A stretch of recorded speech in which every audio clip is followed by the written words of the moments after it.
ነጭ ሽብር የኢህአፓ መከላከያ ቡድን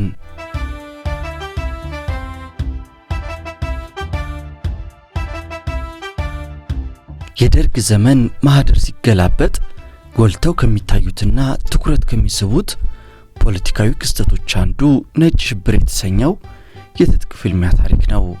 ይህ ታሪክ በሚወሳበት ጊዜ ደግሞ በመጀመሪያው ረድፍ የሚሰለፈው ኢህአፓ የተባለው ድርጅት ነው። በወቅቱ በተቃዋሚነት ከሚንቀሳቀሱት ድርጅቶች ህወሓት፣ ኦነግ፣ ህግሃኤ ወዘተ በተለየ መልኩ በከተማ ውስጥ በሚካሄድ የትጥቅ ትግል ላይ አብዝቶ በማመኑ ምክንያት በከተማ የተደራጁ ስኳዶች በማሰማራት ጥፋት ሰርተዋል ባላቸው የሥርዓቱ ዘዋሪዎችና ደጋፊዎች ላይ ተኩሷል። የኢህአፓ ታጣቂው ክንፍ በመጀመሪያ ጊዜ በአንድ የማዕከላዊ ኮሚቴ አገናኝነት በወደፊት ኢላማዎች የጥናት ሥራ፣ በአባላቱ ስልጠናና በጥበቃ ተግባራት ላይ ትኩረት ሰጥቶ ይንቀሳቀስ የነበረ ሲሆን ከሰኔ 1968 ዓ.ም አንስቶም የከተማው ታጣቂ ክንፍ በሚል ስያሜ ተዋረዳዊ መዋቅር በመያዝ የከተማ ወታደራዊ ተቋም ለመሆን የበቃ ነው። ይህን አካል በበላይነት ይመራው የነበረው ደግሞ በፓርቲው ማዕከላዊ ኮሚቴ ውስጥ የተደራጀው 3 አባላት ያሉት ወታደራዊ ኮሚሽን ነበር። በሶስተኛው ምዕራፍ ላይ መላ የከተማ ወታደራዊ ክንፍ እንደገና ተዋቅሯል። በዚህ አዲስ አደረጃጀትም በእያንዳንዱ የፓርቲ ቀጠና ኮሚቴ ስር የአዛዦች ኮሚቴዎች ተቋቁመዋል።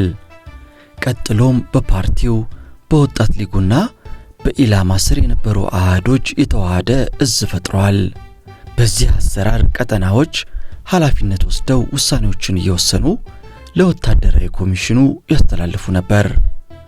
በአጠቃላይ ይህ አካል በደርግና በደርግ ደጋፊዎች ዘንድ ነጭ ሽብር ነው ተብሎ ርዕዮተ ዓለማዊ ስያሜ ተሰጥቶት በዚሁ የሚታወቀውንና ኢህአፓ ደግሞ አጥቅቶ መከላከል ነው በማለት በደርግ ጎራ ውስጥ በነበሩ ተማሪዎች፣ ወዛደሮች፣ ሰራተኞች፣ ወታደሮች፣ የቀበሌ መሪዎች፣ አብዮት ጥበቃ ጓዶችና አንጃ በተባሉት የኢህአፓ አባላት ላይ ባደረሰው ጥቃት እንደ አካል ኃላፊነት ወስዶ ጥናት በማካሄድ ግድያዎችን በማቀነባበርና በማስፈጸም ሥራ ላይ የተሰማራ ነበር። ከ1969 ዓ.ም እስከ 1970 ዓ.ም በተነጻጻሪም ከየትኛውም የሀገሪቱ ክፍል የበለጠ ቁጥር ያለው ወጣት በአዲስ አበባ ውስጥ መልምሎ ለግድያ ያሰማራ ሲሆን በተልዕኮ አፈጻጸም ደረጃም 24 ሰዎችን በመግደል ግዳጁን እንዳሳካው የከፍተኛ 12ቱን ወጣት የመሰሉ የተገኙበትን ያህል በተለያየ ምክንያት ግዳጃቸውን ሳያሳኩ በጸጥታ ኃይሎች የተደመሰሱ ወጣቶችና በሂደትም የኢህአፓ መዋቅር በአሰሳ መንጠርና ተከትሎት በመጣው ነጻ እርምጃና ቀይ ሽብር ምክንያት ሲፈራርስ ከያሉበት ተይዘው የተገደሉ አባላት የነበሩበት ነው።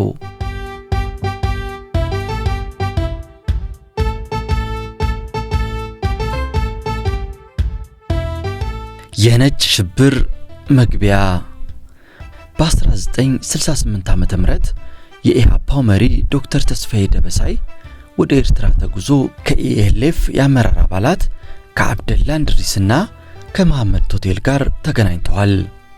በውጤቱም ሁለቱ ድርጅቶች የጋራ ጠላታቸው የሆነውን ደርግን ለመጣል በሚደረገው ትግል ላይ አብረው ተባብረው ለመስራት የሚያስችላቸውን ስምምነት ላይ ደርሰዋል። ስምምነቱን ተከትሎም በዚያን ጊዜ ሰሃሪቲ ውስጥ የነበረው ጎይቶም ለባሲ ከዶክተር ተስፋዬ ደበሳይ ጋር እንዲገናኝና ከዚያም ወደ አዲስ አበባ ተጉዞ ኢህአፓ በሚያስፈልጉት ወታደራዊ ገዛዎችንና ሌሎች ድርጅታዊ ሥራዎች ላይ ጥናት እንዲያደርግ በድርጅቱ ታዟል። ቀጥሎም ከኢኤልኤፍ የተሰጠውን ድርጅታዊ ተልዕኮ ለመፈጸም የተመረጠው ታጋይ ጎይቶም ለባሲ ይንቀሳቀስበት የነበረውን የኤርትራ ምድር ለቆ በሰኔ ወር 1968 ዓ.ም አሲምባ ገብቷል። አሲምባ ላይ ብዙም ሳይቆይ ኢህአፓ ያዘጋጀለትን የመታወቂያ ሰነድ ይዞ በቀጥታ ወደ አዲስ አበባ ተጉዞ እንደደረሰ የፓርቲው አመራር አባል ከነበረው ፍቅሬ ዘርጋውና ቀጥሎም ከዶክተር ተስፋዬ ደበሳይና ዘሩ ክሽን ጋር ሊገናኙ ችሏል። ጎይቶም አዲስ አበባ ውስጥ እንደገባ ያረፈው ኢህአፓ አስቀድሞ ባዘጋጀለት አንድ የአፓርታማ ቤት ውስጥ ነው። ከሱ ጋርም የድርጅታቸውን ተልዕኮ ለመፈጸም የተመደቡ 2 የኢኤልኤፍ ታጋዮች አብረውት ነበሩ። ጎይቶምና ጓዶቹ ወደ ሥራ ከመሰማራታቸው በፊት 3 ክላሽንኮቭ ጠመንጃ፣ 3 ሽጉጥና 3 የእጅ ቦምቦችም ከኢህአፓ ተረክበዋል። ጎይቶም ለባሲ አዲስ አበባ በቆየባቸው ጥቂት ወራት ውስጥ አስፈላጊ ናቸው ብሎ ያመነባቸውን ጥናቶች ሰርቶ 2 ጊዜ ለድርጅቱ ለኢኤልኤፍ መላኩን ይናገራል። ከዚህም በተጨማሪ ኢህአፓ በሚያዘጋጅለት ቦታዎች እየተገኘ ለኢህአፓ የመከላከያ ቡድን አባላት ስልጠና ሰጥቷል። ወታደራዊ ስልጠናውም በዋነኛነት በመሳሪያ አጠቃቀም ላይ ያተኮረ ነበር። በሂደትም እንደታየው በዚያን ጊዜ ካሰለጠናቸው የኢህአፓ ስኳዶች ውስጥ እሱ ራሱ በተሳተፈባቸው የሰንዳፋ ፖሊስ ኮሌጅ የመሳሪያ ዘረፋና ሻለቃ መንግስቱ ኃይለማርያምን የመግደል ሙከራ ላይ የተሳተፉ ወጣቶች ይገኙበታል። የኢህአፓ ማዕከላዊ ኮሚቴ አዲስ አበባ ውስጥ ባካሄደው ስብሰባ ደርግና በህዝብ ድርጅት ጉዳይ ጽህፈት ቤት ዙሪያ የነበሩ ተባባሪዎች በድርጅቱ ላይ የማጥፋት ጦርነት አውጀውብኛል በማለት ለመላው አባላቱም ሆነ ለሌላው ወገን በይፋ እንዲታወቅ አድርጓል። ይህም በተመለከተ መስከረም 5 ቀን 1969 ዓ.ም ጦርነቱ ታውጇል በሚል ርዕስ ባወጣው የዲሞክራሲ እትም ላይ እንደሰፈረው በኢትዮጵያ ህዝባዊ አብዮታዊ ፓርቲ ኢህአፓ ላይ ጦርነት ታውጇል።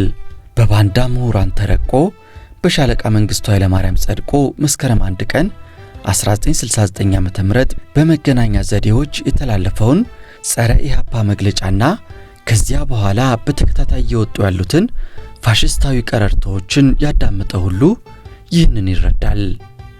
ይህ ሁሉ ልፈፋ፣ ድንፋታና መቀባጠር በገቢር ሲተረጎም ላባደሮች፣ ደሃ አርሶ አደሮች፣ ተራማጅ ወጣቶችና መምህራን፣ ጭቁን ወታደሮች ሊታሰሩ ሊገደሉና ሊሰደዱ ታቅዷል ማለት ነው። ይሳካ አይሳካ ሌላ ታሪክ ነው።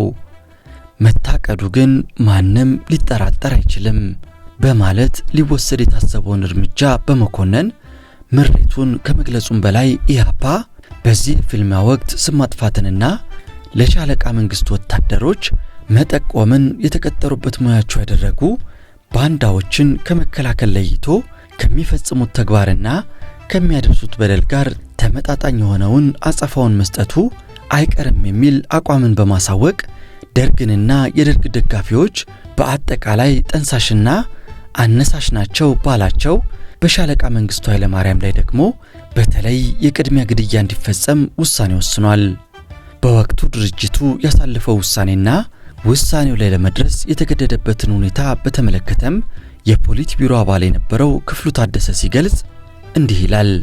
የማጥፋት ጦርነቱ አዋጅ የመነሻ ሐሳብ ለደርግ ስብሰባ ከመቅረቡ ጥቂት ጊዜ ቀደም ብሎ ሻለቃ መንግስቱ ኃይለማርያም የሚወገዱበትን መንገድ ኢህአፓ በጽኑ እንዲያጤነው ሻምበል ሞገስ ሐሳብ አቀረቡ።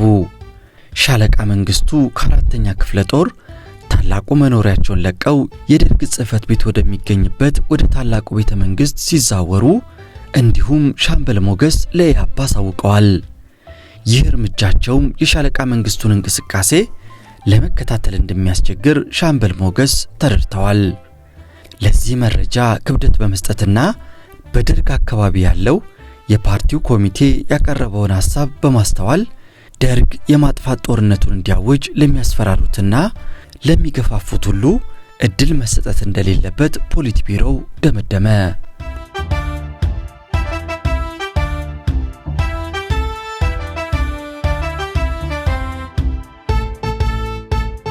በአብዛኛው በማህበራዊ ፖለቲካዊና ኢኮኖሚያዊ ህግጋት የሚገዛው የህብረተሰብ ታሪክ አልፎ አልፎ የግለሰቦች ድርጊትም በሂደቱ ላይ ተጽዕኖ ሊያሳድርበት እንደሚችል አያጠራጥርም።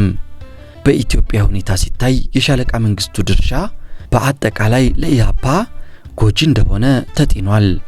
መሪ የኢህአፓ አባላት የኚህን ግለሰብ መወገድ አስፈላጊነት በጽኑ ተረድተዋል።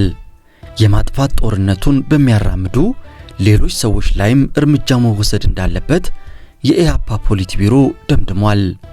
እንደዚህ ያሉ ሰዎች ከፖለቲካ ትግሉ ሂደት ቢገለሉ ኢህአፓ ጥቂት የመተንፈሻ ጊዜ እንዲያገኝ ጊዜያዊ ፋታም እንደሚኖር እንዲሁም በሺዎች በሚቆጠሩ አባላቱና በሌሎቹ ላይ የሚያንዣብበው የሞት ደመና ተገፎ ቢያንስ ለጥቂት ጊዜ እንኳን ቢሆን እፎይታ እንደሚገኝ ተገምቷል። ፖሊት ቢሮ ይህንን አመለካከቱን አጥቅቶ መከላከል የሚል ስያሜ ሰጥቶታል። በዚህ አመለካከት መሰረት ኢህአፓ ከተግባራዊ ወይም ፓሲቭ የመከላከል ስልት ይልቅ ወደ ገቢራዊ መከላከል መሸጋገር ይኖርበታል። እላይ በተገለጸው መሰረት በዋነኛነት ስጋት ናቸው ተብለው በተፈረጁት ላይ ጥቃት ለማድረስ የሚያስችሉ ዝርዝር ጥናቶች ተሰርተው ከተጠናቀቁ በኋላ የኢህአፓ መከላከያ ቡድን ወደ ተግባር በመሸጋገር አዲስ አበባ ውስጥ ባደረገው ስምሪት የመጀመሪያው ነው ሊባል የሚችል የታቀደ የመግደል ሙከራ በሻለቃ መንግስቱ ኃይለማርያም ላይ አካሂዷል። የመግደል ሙከራውም ኢህአፓ አጥቅቶ መከላከል በማለት ሰይሞታል። በደርግና በዙሪያው በተሰለፈው ወገን በኩል ደግሞ ኢህአፓ በአብዮት ወገኖቹ ላይ የከፈተው ነጭ ሽብርና የነጭ ሽብር መግቢያ ተደርጎ የሚወሰድ እርምጃ ነው። የኦፕሬሽኑ ሂደትም እንደሚከተለው አጥሮ ቀርቧል።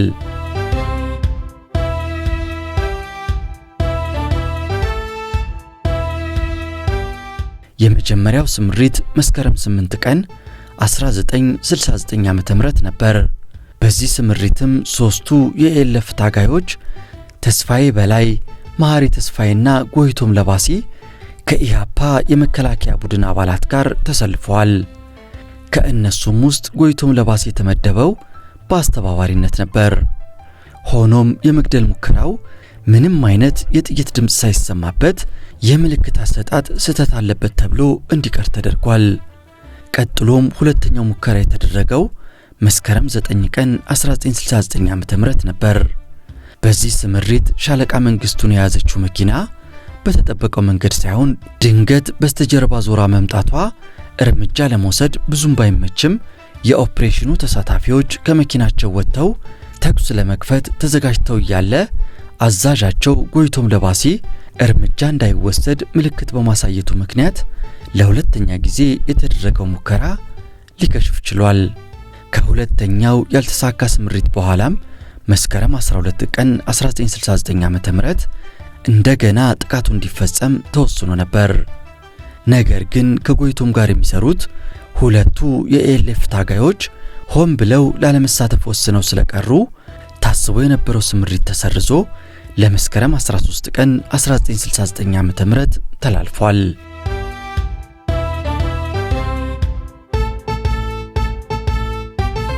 መስከረም 13 ቀን የኢህአፓ መከላከያ ቡድን በተመደበበት ስፍራ ተገኝቷል። እንደተለመደው ሻለቃ መንግስቱን የያዘችው መኪና ከቤተ መንግስት ወጥታ በምትሄድበት ጊዜ አድፍጦ ይጠብቅ የነበረው ስኳድ ከጎይቶም ለባሲ በተሰጠው ትዕዛዝ መሰረት ተኩስ በመክፈት ሻለቃ መንግስቱን ለመግደል ጥረት አድርጓል። ይሁን እንጂ ይህ ሙከራ ከመጀመሪያዎቹ ስምሪቶች በተሻለ ሁኔታ ወደ ማጥቃት ደረጃ የተሸጋገረ ቢሆንም በተሰራው ጥናትና በወጣው ዕቅድ መሰረት ኢላማውን ባለመምታቱ የተሰጠውን ተልዕኮ ማሳካት ሳይችል ቀርቷል። በአጠቃላይ አንድ ሳምንት ባልሞላ ጊዜ ውስጥ ለ3 ቀናት ከመስከረም 8 ቀን እስከ መስከረም 13 ቀን 1969 ዓ.ም የተካሄደው ሙከራ ከሽፏል። የኢህአፓ መከላከያ ቡድንም ቀደም ሲል ከተጠናው ጥናት ውጪ ሌሎች አማራጮችን ለመፈለግ ተገዷል። እዚህ ላይ ከተቃጣው የመግደል ሙከራ ጋር የተያያዙ ነገሮችን ማንሳት አስፈላጊ ነው። የመግደል ሙከራው ያልተሳካበት ምክንያትን ለመግለጽ ሌሎች ተጨማሪ ማስረጃዎችን ማግኘት የሚጠይቅ ነገር ያለበት ቢሆንም የኦፕሬሽኑ አስተባባሪ ጎይቶም ለባሲ በተለይ በሁለተኛው የመግደል ሙከራ ካስቀመጠው የምርመራ ቃል የሚዛመዱ አስተያየቶች ግን በሌሎች የስምሪቱ ተሳታፊዎች መኮንን ለማና መሐሪ ተስፋዬ ተሰጥቷል። ይህም በተመለከተ መኮንን ለማ የተባለ የኢህአፓ መከላከያ ቡድን አባል ስለ ሁለተኛው የመግደል ሙከራ ሲገልጽ ሻለቃ መንግስቱ ኃይለማርያምን የያዘችው መኪና ዘውትር ከምትጓዝበት መስመር አቅጣጫዋን እንደቀየረች፣ እርምጃውን ለመውሰድ በተዘጋጁት ላይ መብራት በማብራት ጥቃት ለማድረስ አመቺ ባይሆንም የተቻለውን ያህል ሙከራ ለማካሄድ በአንደኛና በሁለተኛ ደረጃ አጥቂ ሆነው የተመደቡት ሰዎች መሳሪያቸውን አዘጋጅተው እንደነበሩና ጎይቶም ለባሲ የተባለው የኦፕሬሽኑ ኃላፊ ግን ባልታወቀ ምክንያት እርምጃ እንዳይወሰድ የእጅ ምልክት በመስጠቱ ሙከራው እንዳልተሳካ በመግለጽ በወቅቱ ስላጋጠመው ሁኔታ ቁጭት የተሞላበት ትዝብቱን አስቀምጧል። በተመሳሳይ በመስከረም 9 ስምሪት የተሳተፈው መሐሪ ተስፋዬ የተባለው የኢኤልኤፍ ታጋይ ደግሞ ሁሉም ነገር በትክክለኛ አቅጣጫ ባይጓዝም ጥቃት ለመፈጸም የሚያግድ ሁኔታ እንዳልተፈጠረ፣ ነገር ግን በኢላማው ላይ ተኩስ ከማስጀመር ይልቅ እንዲቆም በመደረጉ ምክንያት ሻለቃ መንግስቱን የያዘችው መኪና ያለምንም ችግር አልፋለች ሲል ተናግሯል።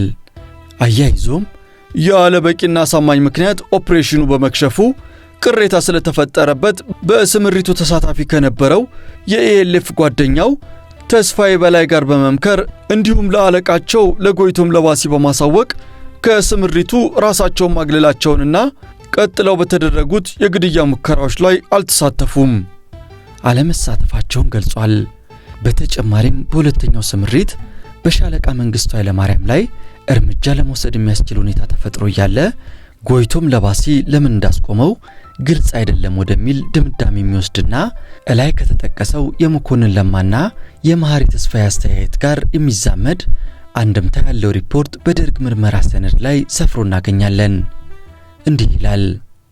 ሁለተኛው ሙከራ ደግሞ በመስከረም 9 ቀን 1969 ዓ.ም ሲሆን በመጀመሪያው ሙከራ በተደረገው የምልክት አሰጣጥ መሰረት አሁንም በድጋሜ ዝግጅት ተደርጎ አደጋ ጣዮች በመጠባበቅ ላይ ሳሉ ምልክት ሰጪዋም ቀይ ቮልስዋገን መኪና በቀድሞ መሰረት ቀጥታ ምልክት ስትሰጥ ጓድ ሌተናል ኮሎኔል መንግስቱ ኃይለማርያምን የያዘው መኪና ግን አቅጣጫውን በመለወጥ በኳስ ሜዳ የብሔራዊ ስታዲየም መኪና ማቆሚያ በታችኛው በኩል ባለው መንገድ በመታጠፍ አቅጣጫውን ቀይሮ ለአጥቂነት ከተመደቡት ጸረ አብዮተኞች መኪና በስተኋላቸው በመምጣቱና የጓድ ሌተናል ኮሎኔል መንግስቱ ኃይለማርያም አጃቢዎችም በአደጋ ጣዮቹ መኪና ላይ መብራት በኃይል በማብራታቸው የጓድ ሌተናል ኮሎኔል መንግስቱ ኃይለማርያምም አመጣጣቸው በተቀነባበረው ፕላን መሰረት ባለመሆኑ ለእርምጃ ተዘጋጅተው የነበሩት መሳሪያ ከመኪና ውስጥ አውጥተው እንዳለ የኦፕሬሽኑ ኃላፊ የሆነው ጎይቶም ለባሲ እርምጃ እንዳይወስዱ በእጁ ምልክት በመስጠቱ ሁለተኛውም የመግደል ሙከራ ከሽፏል። በዚህም በሁለተኛው የነበረው ሙከራ በኦፕሬሽኑ ላይ በአጥቂነት የተመደቡት በሙሉ ዝግጁ በመሆን ከመኪና ውስጥ ክላሽን ጠመንጃ አውጥተው ይጠባበቁ ስለነበር መሳሪያዎቹም ሆነ የቆሙት መኪናዎች ታይተው ነበር። እርምጃ እንዲወሰድ ጎይቶም ለምን ትዕዛዝ እንዳልሰጠ እንደማያውቁ አስረድተዋል።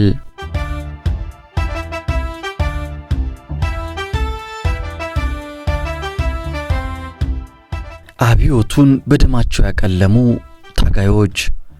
በደርግ ምክትል ሊቀመንበር በሻለቃ መንግስቱ ላይ የተሰነዘረው ጥቃት የከሸፈ ቢሆንም ኢህአፓን ለማጥፋት እየሰሩ ናቸው በተባሉት ወገኖች ላይ እርምጃ ለመውሰድ በተወሰነው ውሳኔ መሰረት ግድያው ተጀምሮ ከወርሃ መስከረም 1969 ዓ.ም እስከ ሚያዝያ 1970 ዓ.ም መዳረሻ ድረስ ከፍና ዝቅ እያለ ሊዘልቅ ችሏል።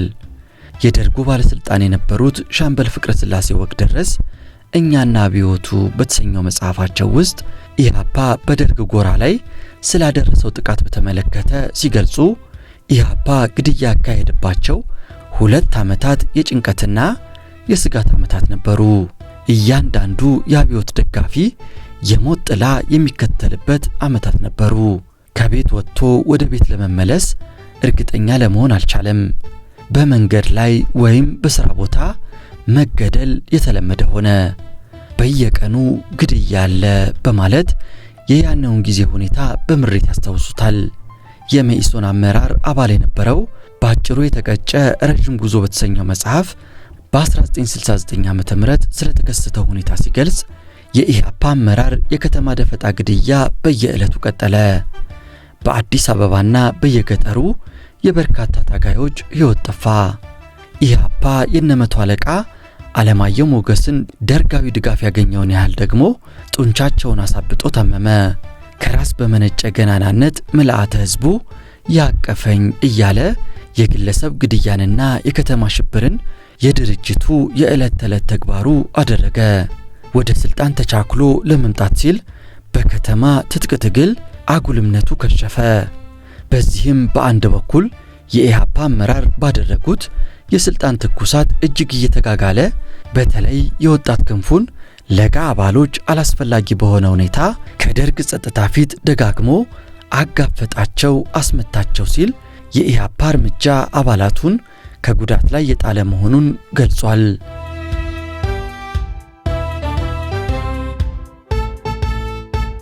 የመጀመሪያው የተሳካው የማጥቃት እርምጃ የተወሰደው መስከረም 15 ቀን 1969 ዓ.ም የመኢሶን የወጣት ክንፍ አባላት በሆኑት 5 ወጣቶች ላይ ሲሆን በተሰነዘረው ጥቃትም ገብረ እግዚአብሔር ተስፋዬ፣ አቡበከር አብዱል መጂድና ክንፈ አስፋው የተባሉ ሲሞቱ 2ቱ ደግሞ ቆስለው ነበረ።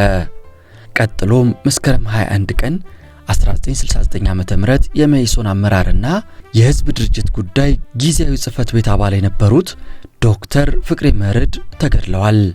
ከዚያ በኋላም ኢሃፓ የመከላከያ ቡድኖቹን በማሰማራት በ1969 ዓ.ም በ1970 ዓ.ም ባደረሰው ጥቃት በመቶ የሚቆጠሩ በደርግ ጎራ የተሰለፉ ሰዎች ሊገደሉ ችለዋል።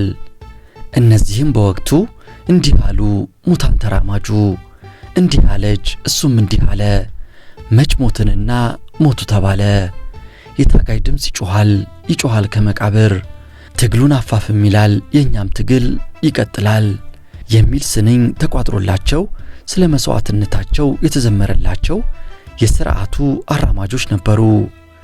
ኢሃፓ በዲሞክራሲያ ቅጽ 4 ቁጥር 11 ላይ በግልጽ እንዳስቀመጠው ኢሃፓ በአሁኑ ሰዓት የሚያካሂደው በፍጹም ተራ ሽብር አይደለም፣ አብዮታዊ ሽብር ብቻም አይደለም፣ በከተማም በገጠርም የትጥቅ ትግል ነው።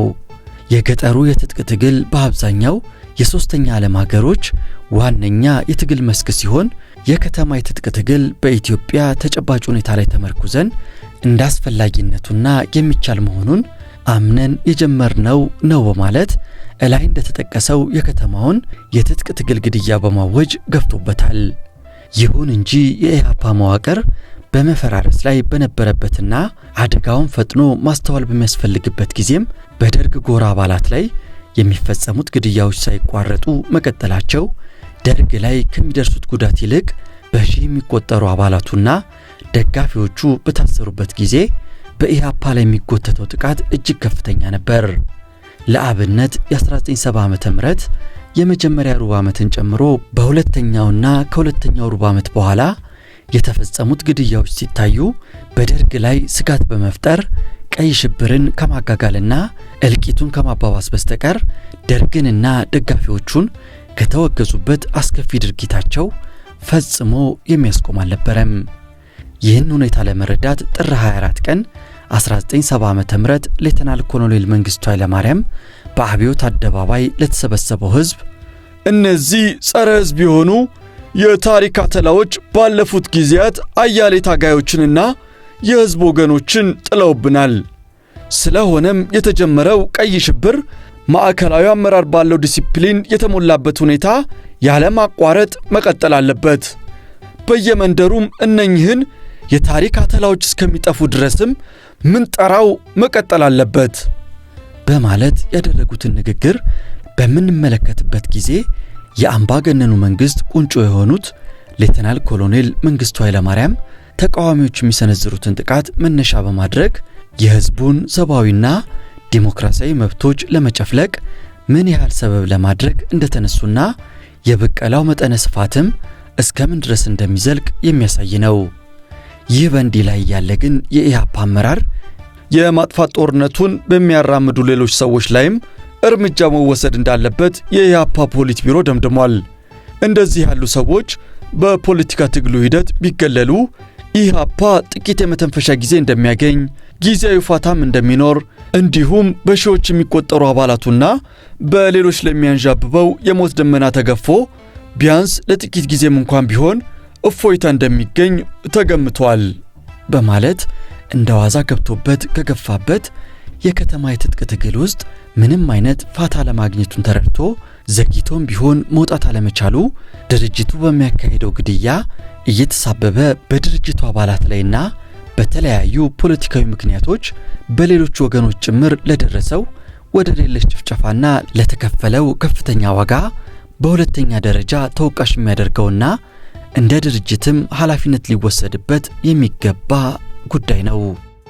በተረፈ ከፖለቲካዊ ሽኩቻዎች በሚመዘዙ ምክንያቶች ደርግ ራሱ በስውር እየገደለ በጸረ አብዮተኞች፣ ጸረ ሕዝቦች በተተኮሰ ጥይት ተገደሉ በማለት ያሳበባቸውና ለማስመሰልም ተብሎ በአበባ ያጌጠ ክብር ተሰጥቷቸው የተቀበሩ ጥቂት ሰዎች እንዳሉ ሆነው በነጭ ሽብር ምክንያት ሕይወታቸውን ካጡትና በጸረ ሕዝቦች መገደላቸውን ለመግለጽ ሲባል አብዮቱን በደማቸው ያቀለሙ ጓዶች በሚል ርዕስ በመገናኛ ብዙሃን ወይም አዲስ ዘመን ከተዘገበላቸው ወገኖች ውስጥ የሚከተሉትን እናገኛለን። አንደኛ፣ ዶክተር ፍቅሬ መርዕድ የሕዝብ ድርጅት ጉዳይ ጊዜያዊ ጽሕፈት ቤት ባልደረባ፣ የአዲስ አበባ ዩኒቨርሲቲ የሕግ መምህር፣ የመኢሶን አመራር አባል በመስከረም 21 1969 ዓ.ም ተገደለ። ሁለተኛ፣ ዘውዱ አለማየሁ የማህበራዊና የሰራተኛ ጉዳይ ሚኒስቴር ሰራተኛ በመጋቢት 10 ቀን 1969 ዓ.ም ተገደለ። ሶስተኛ፣ ገብረ እግዚአብሔር ሀጎስ የወጣቶች ንቅናቄ ሊቀመንበር የመኢሶን ጠቅላይ ጽሕፈት ቤት አባል በጥቅምት 2 ቀን 1969 ዓ.ም ተገደለ። አራተኛ፣ ወንዶሰን አሰፋ የካቲት 66 የፖለቲካ ትምህርት ቤት ባልደረባና የመኢሶን አባል። አምስተኛ፣ ተመስገን ማዴቦ የመኢሰማ ሊቀመንበር በመስከረም 18 ቀን 1970 ዓ.ም ተገደለ። ስድስተኛ፣ ከበደ ገብረ ሚካኤል የመኢሰማ አመራር በመስከረም 18 ቀን 1970 ዓ.ም ተገደለ። ሰባተኛ፣ ኃይለ ማርያም የከፍተኛ 18 ቀበሌ 07 ሊቀመንበር።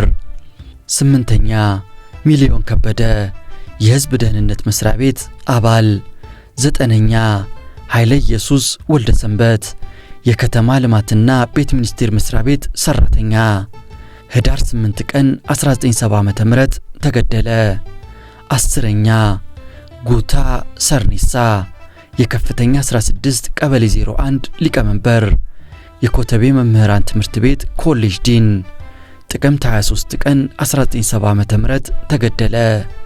11ኛ፣ ዋሲሁን ተገኝ የከፍተኛ 12 ቀበሌ 06 የሕዝብ ደህንነት ኮሚቴ አባል ሐምሌ 29 ቀን 1969 ዓ.ም ተገደለ።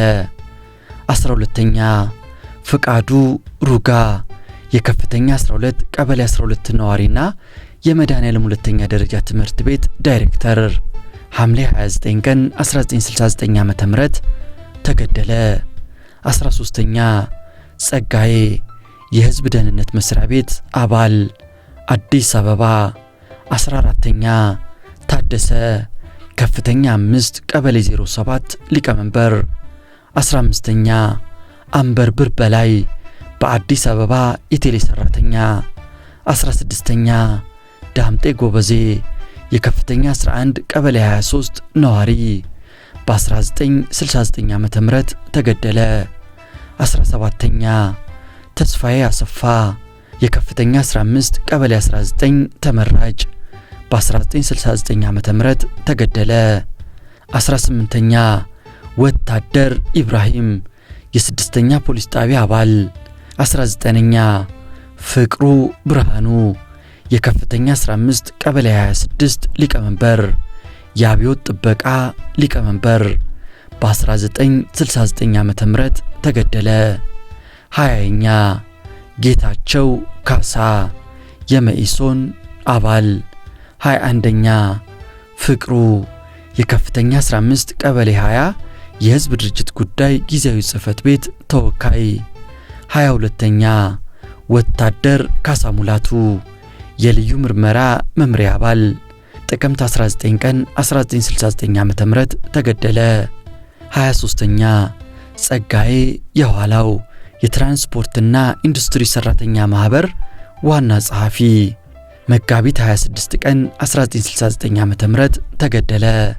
24ኛ ወይንሸት ኃይለ ሥላሴ የከተማ ልማትና ቤት ሚኒስቴር ሰራተኛና የከፍተኛ 6 ቀበሌ 53 ምክትል ሊቀመንበር፣ የሴቶች ማህበር ምክትል ሊቀመንበር መጋቢት 6 ቀን 1969 ዓ.ም ተገደለች።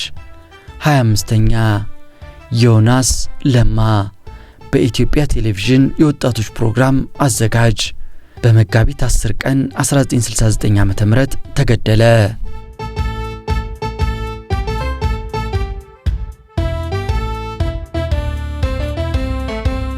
ውድ የኢትዮ ትዝታ ቤተሰቦች በነጭ ሽብር በኢህአፓ ስኳዶች የተገደሉት እነዚህ ብቻ አይደሉም።